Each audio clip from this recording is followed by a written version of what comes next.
अगली बड़ी खबर, अब कलेक्टर भी जोड़ सकेंगे खाद्य सुरक्षा सूची में नाम। राजस्थान सरकार ने खाद्य सुरक्षा के क्षेत्र में एक महत्वपूर्ण कदम उठाते हुए जिला कलेक्टर को राष्ट्रीय खाद्य सुरक्षा अधिनियम NFSA के अंतर्गत पात्र लाभार्थियों के नाम जोड़ने और अपात्रों के नाम हटाने का अधिकार प्रदान किया है। इस निर्णय से अब जिला स्तर पर भी त्वरित और प्रभावी कार्यवाही संभव हो सकेगी, जिससे अधिक से अधिक पात्र व्यक्ति योजनाओं से लाभान्वित हो सकेंगे। अब जिला कलेक्टर के स्तर से भी खाद्य सुरक्षा सूची में नाम शामिल करने और हटवाने का कार्य संपन्न किया जा सकेगा। राज्य सरकार द्वारा इस संबंध में अधिसूचना जारी कर नियमों में प्रावधान किए गए हैं। बड़ी खबर, अमेरिकी टैरिफ के बाद टूटे सोने चांदी के दाम। अमेरिकी राष्ट्रपति डोनाल्ड ट्रंप के टैरिफ ने शेयर बाजार के साथ साथ सोने की चढ़ती कीमतों को भी नीचे ला दिया है। भारतीय बाजार में शुक्रवार को सोने और चांदी की कीमत में बड़ी गिरावट देखने को मिली है। इसके बाद चांदी प्रति किलो की कीमत में जहां 4,500 रुपये की गिरावट हुई है, वहीं स्टैंडर्ड सोने की कीमत घटकर 91,300 रुपये पर पहुंच गई। खबर, नवंबर में एक साथ होंगे निकाय चुनाव। UDH मंत्री झाबर सिंह खर्रा ने कहा, प्रदेश में फिलहाल अभी वार्डों का परिसीमन हो रहा है। नगर पालिकाओं की सीमा वृद्धि का काम हो चुका है। वार्डों के पुनर्गठन का प्रकाशन भी हो चुका है। फिलहाल आपत्ति की अवधि चल रही है। जितनी आपत्तियां आएंगी उन पर सुनवाई होगी। इसके बाद उम्मीद यही है कि सितंबर तक मतदाता सूची बनने का काम पूरा हो जाएगा। उसके बाद नगर पालिकाओं के चुनाव की तैयारी शुरू कर देंगे। इसके बाद एक प्रदेश एक चुनाव के अंतर्गत प्रदेश के सभी नगरीय निकायों का नवंबर 2025 में चुनाव कराने की तैयारी है। खबर, 963 करोड़ में बनेगा नेशनल हाईवे। केंद्रीय सड़क एवं परिवहन मंत्री नितिन गडकरी ने राजस्थान को बड़ी खुशखबरी दी है। गडकरी ने शुक्रवार को राजस्थान में नई सड़कें बनाने की घोषणा की है। यह सड़कें पूर्वी राजस्थान के करौली जिले के लिए मील का पत्थर साबित होंगी। केंद्रीय मंत्री ने ट्वीट करते हुए इसकी घोषणा की। केंद्रीय मंत्री गडकरी ने सोशल मीडिया के जरिए जानकारी देते हुए कहा कि राजस्थान में राष्ट्रीय राजमार्ग 23 पर पेवर्ड शोल्डर के साथ 2 लेन के गंगापुर बाईपास और करौली बाईपास के निर्माण के लिए 963 करोड़ की लागत के साथ स्वीकृति दी गई। बड़ी खबर, श्री सांवलिया सेठ मंदिर को मिला 4 करोड़ से अधिक का छड़ावा। मेवाड़ के प्रसिद्ध तीर्थ मंडपिया सांवलिया जी में बुधवार को भगवान श्री सांवलिया सेठ के भंडार की गणना हुई। 28 मार्च को 13 दिन का दान पात्र खोला गया था, लेकिन बैंकों में वित्तीय वर्ष की छुट्टी के कारण 7 दिन बाद फिर से गणना की गई। पहले दिन की गणना में 4 रुपये करोड़ 80 लाख 27911 मिले थे, जबकि बुधवार को चिल्लर की गणना में 72,895 रुपये मिले। दोनों चरणों की गणना में कुल 4 रुपये करोड़ 873806 मिले। इसके अलावा भंडार से 60 ग्राम सोना और 18 किलो 900 ग्राम चांदी मिली, जबकि कार्यालय भेंट कक्ष से 33 ग्राम सोना और 18 किलो 685 ग्राम चांदी मिली। अगली बड़ी खबर, राजस्थान में अब चलेगी हीट वेव। राजस्थान में अब मौसम फिर बदलने जा रहा है। अप्रैल का पहला सप्ताह चल रहा है। प्रदेश में हीट वेव चलाने की संभावना जताई जा रही है। 5 से 6 से 7 अप्रैल को कैसा रहेगा मौसम, तो मौसम विभाग का प्रेडिक्शन है कि 5, 6, 7 अप्रैल इन तीनों दिनों मौसम मुख्यतः शुष्क रहेगा और दक्षिणी पश्चिमी हिस्सों में हीट वेव चलने की संभावना है। वहीं पूर्वी राजस्थान में मौसम मुख्यतः शुष्क रहने की संभावना है। मौसम विभाग के अनुसार 6 अप्रैल को पश्चिमी राजस्थान के जैसलमेर बाड़मेर जिलों में हीट वेव चलने की संभावना है, तो 7 अप्रैल को जैसलमेर बाड़मेर के अलावा बीकानेर, जोधपुर और भीलवाड़ा जिलों में हीट वेव चलने की संभावना। नमस्कार दोस्तों, आइए जानते हैं आज राजस्थान की बड़ी खबरें। आज की पहली खबर है वक्फ संशोधन विधेयक 2025 राज्यसभा में पारित। आज राज्यसभा में वक्फ संशोधन विधेयक 2025 को मंजूरी मिली। विधेयक के पक्ष में 128 वोट पड़े, जबकि 95 सांसदों ने इसका विरोध किया। राजस्थान के सांसदों ने भी इस पर मिश्रित प्रतिक्रियाएं दी, जिससे राज्य में इस मुद्दे पर बहस तेज हो गई है। जयपुर में गर्मी ने तोड़ा रिकॉर्ड। जयपुर में अप्रैल की शुरुआत में ही तापमान 40 डिग्री सेल्सियस को पार कर गया। अगली बड़ी खबर जानने से पहले चैनल को जरूर सब्सक्राइब करें, वीडियो को किसानों भाइयों के साथ शेयर करें और लाइक करें। कमेंट्स बॉक्स में जरूर लिखें कौन से जिले से वीडियो देख रहे हैं। अगली बड़ी खबर, चैत्र नवरात्रि, मंदिरों में उमड़ी भीड़। चैत्र नवरात्रि के 7वें दिन जयपुर के खोले के हनुमान मंदिर और अजमेर के शिला माता मंदिर में भक्तों की भारी भीड़ देखी गई। प्रशासन ने सुरक्षा के लिए अतिरिक्त पुलिस बल तैनात किया। अगली बड़ी खबर, आयकर छापेमारी में बड़ा खुलासा। जयपुर में आयकर विभाग की 26 ठिकानों पर छापेमारी में 4.72 करोड़ रुपए नकद और कई महत्वपूर्ण दस्तावेज बरामद हुए। यह कार्रवाई राज्य के बड़े कारोबारियों से जुड़ी बताई जा रही है और जांच अभी जारी है। अगली बड़ी खबर उदयपुर में पर्यटकों की संख्या में इजाफा। चैत्र नवरात्रि और गर्मियों की छुट्टियों के चलते उदयपुर में पर्यटकों की भीड़ बढ़ी है। होटल और पर्यटन व्यवसायियों ने इस मौसम में अच्छी कमाई की उम्मीद जताई है। अगली बड़ी खबर कोटा में कोचिंग छात्र की आत्महत्या। कोटा में एक और कोचिंग छात्र ने तनाव के चलते आत्महत्या कर ली। यह घटना शिक्षा नगरी में बढ़ते मानसिक दबाव को फिर से उजागर करती है।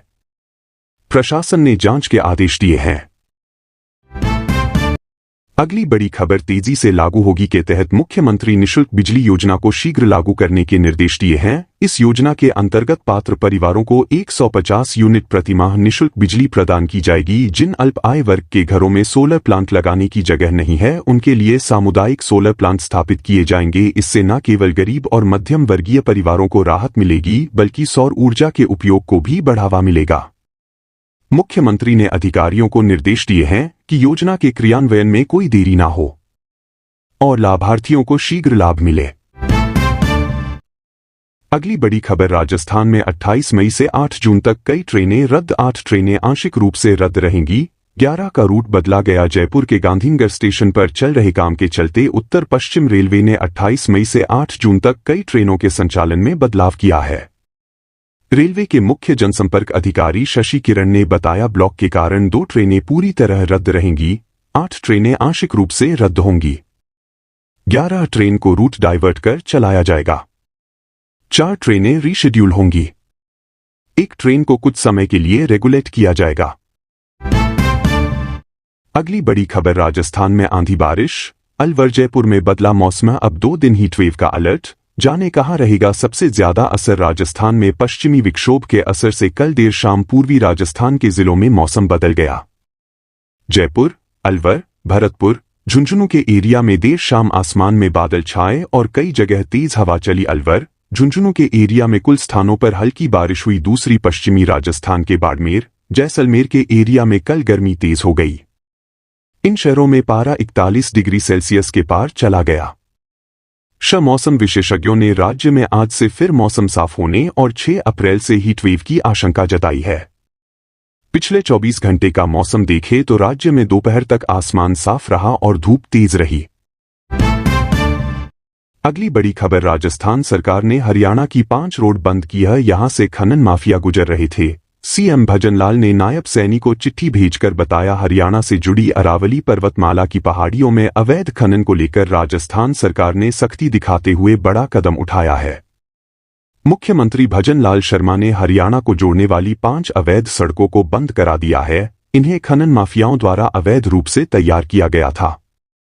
उन्होंने इस कार्रवाई की जानकारी हरियाणा सरकार को देने के लिए इस संबंध में एक पत्र हरियाणा के मुख्यमंत्री नायब सिंह सैनी को भी भेजा है।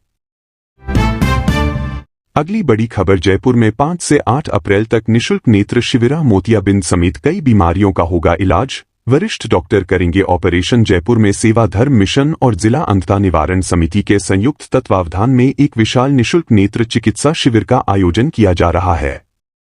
यह शिविर 5 से 8 अप्रैल 2025 तक परशुराम पार्क और वरिष्ठ नागरिक जन उपयोगी भवन, शास्त्री नगर में लगेगा। शिविर प्रतिदिन सुबह 10 बजे से दोपहर 2 बजे तक चलेगा। शिविर संयोजक ताराचंद जैन ने बताया, इसमें मोतियाबिंद, काला पानी, काला मोतिया और परवाल नाखूना जैसी आंखों की बीमारियों का निःशुल्क इलाज किया जाएगा। अगली बड़ी खबर रामनवमी पर रामायण के प्रसंगों का विशेष कार्यक्रम 6 को सृष्टि पांडेय और साथी कलाकार भजनों के साथ करेंगे कथा वाचन। रामनवमी के अवसर पर शहर में एक विशेष राम कथा का आयोजन किया जा रहा है। यह कार्यक्रम 6 अप्रैल को दोपहर 1 बजे से 4:30 बजे तक सेक्टर 10 में नारायण हॉस्पिटल के सामने होगा। प्रतापनगर की युवा कथावाचक और गायिका सृष्टि पांडेय इस कार्यक्रम की मुख्य कलाकार होंगी। उनके साथ प्रियंका पुरोहित, भूमिका नरूका और अदिति सिंह भी प्रस्तुति देंगी। सृष्टि ने कार्यक्रम को रोचक बनाने के लिए रामायण के प्रसंगों को लोकप्रिय भजनों के साथ जोड़ा है। इससे श्रोताओं को कथा के साथ काव्य और संगीत का आनंद भी मिलेगा। अगली बड़ी खबर, रॉयल्टी ठेकेदार के खिलाफ सीएम के नाम दिया ज्ञापन। जैसलमेर ठेकेदार एसोसिएशन बोली अवैध वसूली और गुंडागर्दी के खिलाफ हो कार्रवाई। जैसलमेर ठेकेदार masonry stone and crusher owner association ने शुक्रवार को जिला कलेक्टर को राजस्थान के मुख्यमंत्री भजनलाल शर्मा के नाम ज्ञापन सौंपा। इस ज्ञापन में एसोसिएशन ने ठेकेदार मेसर्स दुर्गा टिम्बर एवं ग्रेनाइट और उसके सहयोगी शैतान सिंह पुत्र सज्जन सिंह पर नियमों के विपरीत अवैध वसूली, गुंडागर्दी, मारपीट और झूठे मुकदमों में फंसाने जैसे गंभीर आरोप लगाए हैं।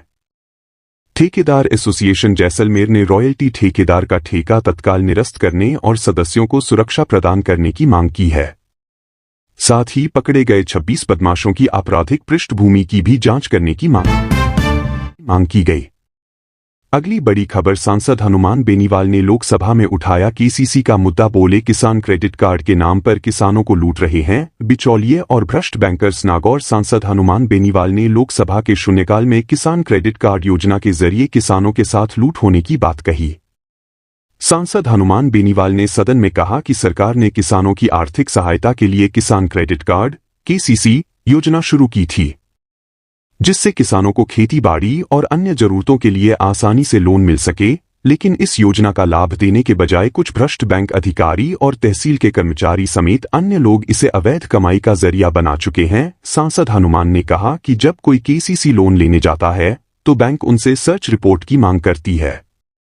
यह सर्च रिपोर्ट मात्र 200 से 500 रुपए में आसानी से तैयार हो जाती है।